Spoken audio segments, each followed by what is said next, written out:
പ്രിയമുള്ളവരെ, മൂർഖംപാമ്പിനെ എല്ലാവർക്കും അറിയാം. അണലിപ്പാമ്പിനെ നമ്മൾക്ക് എല്ലാവർക്കും അറിയാം. നമ്മുടെ പറമ്പിലും തൊടികളിലൊക്കെ ഉണ്ട്. നമ്മുടെ തൊട്ടടുത്തൊരു സ്ഥലത്ത് എൻ്റെ ചെറുപ്പകാലത്ത് ഈ കാർ പോർച്ചില് ഒരു പാമ്പ് സ്വന്തം അച്ഛനെ കടിക്കുകയാണ്. കടിച്ചു കഴിയുമ്പോൾ മകൻ ഇത് കണ്ടു. മകൻ 10ാം ക്ലാസ്സിലൊക്കെ പഠിക്കുന്ന കുട്ടിയാണ്.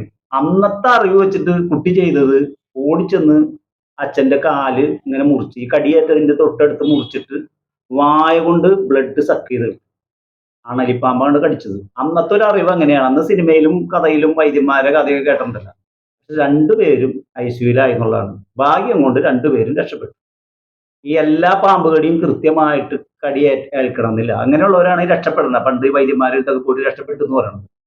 പക്ഷേ ഈ കുട്ടി അന്ന് ചെയ്ത ആ ഒരു അബദ്ധം എന്ന് പറയുന്നത് അന്നത്തെ അറിവില്ലായ്മ കൊണ്ട് ചെയ്തതാണ്. ഇന്നത്തെ എല്ലാ കുട്ടികൾക്കും അതറിയാം.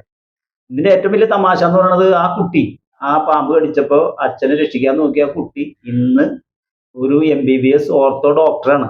എറണാകുളം ജില്ലയിൽ ഒരു പ്രധാനപ്പെട്ട ഹോസ്പിറ്റലിൽ വർക്ക് ചെയ്യുന്നുണ്ട്. പക്ഷെ അന്നത്തെ കാലത്ത് കുട്ടികൾക്കൊക്കെ അത്ര അറിവുള്ളൂ. ഇന്ന് എല്ലാവർക്കും നല്ല കൃത്യമായിട്ട് അറിവുണ്ട്. ഈ മൂർഖം പാമ്പ് നമ്മുടെ പറമ്പിലോ വീട്ടിലൊക്കെ ഉണ്ടെങ്കിൽ നമ്മളെ അറിയിക്കും. നമ്മൾ അടുത്ത് ചെല്ലുമ്പോൾ അതിങ്ങനെ അറിയിക്കും നമ്മളെ. അതുകൊണ്ട് നമ്മൾക്ക് അപകടം വരാൻ സാധ്യത കുറവാണ്. കയറി ചവിട്ടിയാലേ കടിക്കുള്ളൂ. പക്ഷെ അണലി എന്ന് പറയുന്ന പാമ്പിനെ വളരെ ഡേഞ്ചറാണ്. അത് ഒരിക്കലും അതിനെ കയറി ചവിട്ടണമെന്നില്ല. അതിന്റെ തൊട്ടടുത്ത് നിന്നാൽ അത് ചാടി കടിക്കും. അല്ലെങ്കിൽ അത് വാലിന്റെ അടുത്താണ് നമ്മൾ നിൽക്കണമെന്നുണ്ടെങ്കിൽ അത് 360 ഡിഗ്രിയിൽ കറങ്ങി പെട്ടെന്ന് കടിക്കും. അതാണ്. വിഷമാണെങ്കിലോ നമ്മുടെ രക്തചംക്രമണ വ്യവസ്ഥയെ ബാധിക്കും. നമ്മുടെ കിഡ്നി അടിച്ചു പോകും. അങ്ങനത്തെ ഒരു ഡേഞ്ചർ പാമ്പാണ് ഈ അണലി എന്ന് പറയുന്നത്. ഏത് പാമ്പ് കടിച്ചാലും നമ്മൾ എത്രയും പെട്ടെന്ന് ആന്റിവനുള്ള ഹോസ്പിറ്റലിൽ എത്തിക്കുക എന്നുള്ളതാണ്. വളരെ പരിഭ്രാന്തപ്പെടാതെ ശാന്തമായിട്ട് എത്രയും പെട്ടെന്ന് ആന്റിവനുള്ള ഹോസ്പിറ്റലിൽ എത്തിക്കുക.